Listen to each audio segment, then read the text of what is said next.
Hello guys, may nakita pala akong pusa. Ayan po guys. Galing po ako sa pagsamba niyan. Pagkatapos ng pagsamba guys, binalikan lang po ako sa loob ng sambahan kasi naiwan po yung cellphone ko. Ayan. Sambahan po yan guys. Iglesia ng Cristo pala yan. Wala na po yan tao dyan. Binalikan ko lang po yung cellphone ko.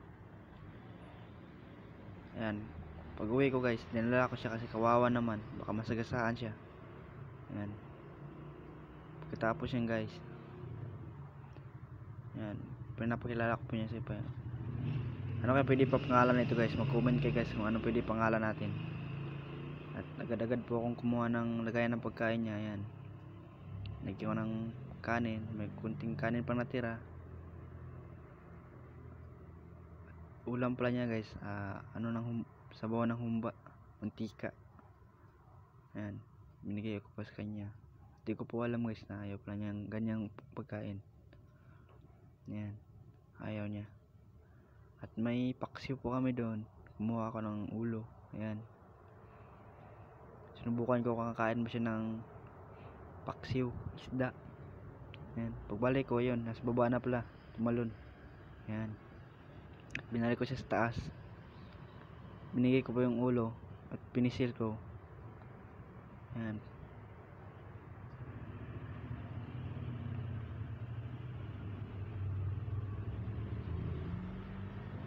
Ayan, so guys, nagustuhan pala niyang kumain ng ganyan. Ayan. Parang takam-takam siya. Gusto niya yata yung ganyang pagkain. At yun, pinalitan ko yung pagkain niya. At yung pagkain niya, binigay ko sa dalawang pusa. Yan.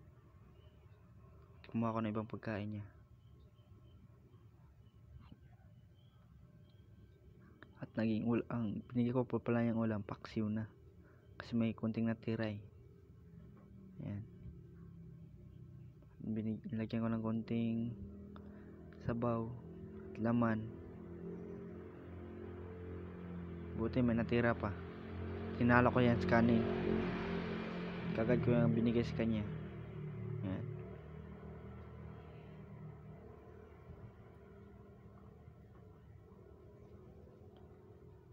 Kumain siya niyan. Medyo konti lang kinain niya. Nahiya siguro yan.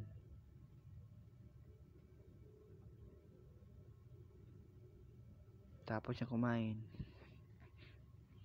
Yan, binaba ko siya kasi ayaw niya na.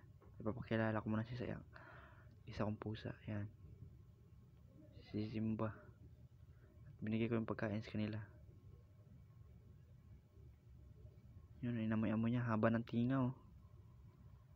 Haba ng tinga. Ano yung maganda ipapangalan nito?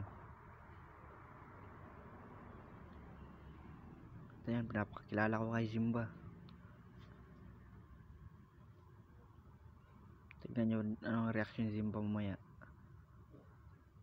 Yan, parang galit siya.